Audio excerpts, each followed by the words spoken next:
Olá, moçada! Hoje nós vamos estar vendo vozes verbais. Na gramática, as vozes verbais se classificam em três: voz ativa,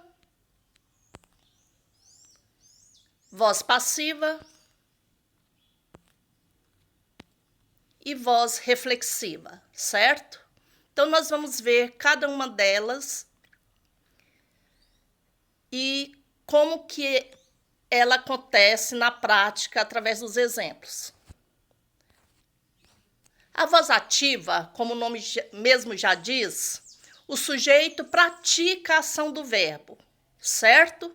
Exemplo: a torcida aplaudiu a seleção brasileira. Quem foi que aplaudiu a seleção brasileira? A torcida, que é o sujeito da oração. O verbo aplaudiu, quem pratica a ação dele é o sujeito. Por isso que a voz é ativa. O sujeito, a torcida, pratica a ação do verbo aplaudir. Na voz passiva, a voz passiva ela se classifica em voz passiva analítica e voz passiva sintética. E o nome já diz, voz passiva, porque o sujeito, ele não pratica a ação do verbo, ele recebe a ação do verbo, ele é um sujeito paciente. Na voz passiva analítica, vai vir sempre o verbo auxiliar, que é o verbo ser, estar ou ficar na sua conjugação, mais o verbo no particípio. Olha o exemplo claro disso. A seleção brasileira foi aplaudida pela torcida. Foi a seleção brasileira que aplaudiu? Não.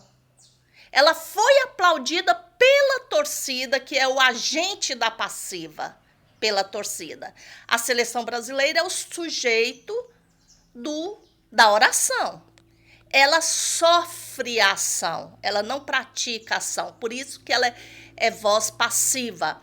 E na voz passiva analítica, como eu já disse anteriormente, vai vir sempre um verbo na conjugação, que é o verbo foi, verbo ser, certo?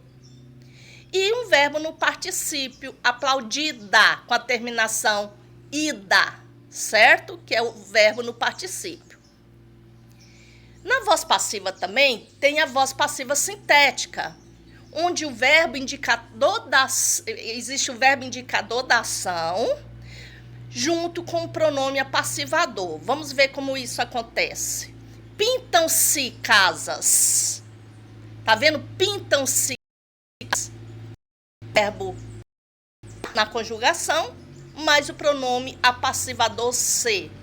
Lembrando que o sujeito casas, ele não pratica ação, ele recebe a ação do verbo pintar. A voz reflexiva, que é a terceira classificação das vozes verbais.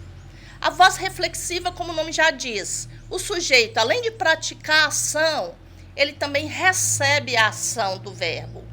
Exemplo: o menino feriu-se na perna. O menino feriu-se na perna. Tá vendo o sujeito, o menino?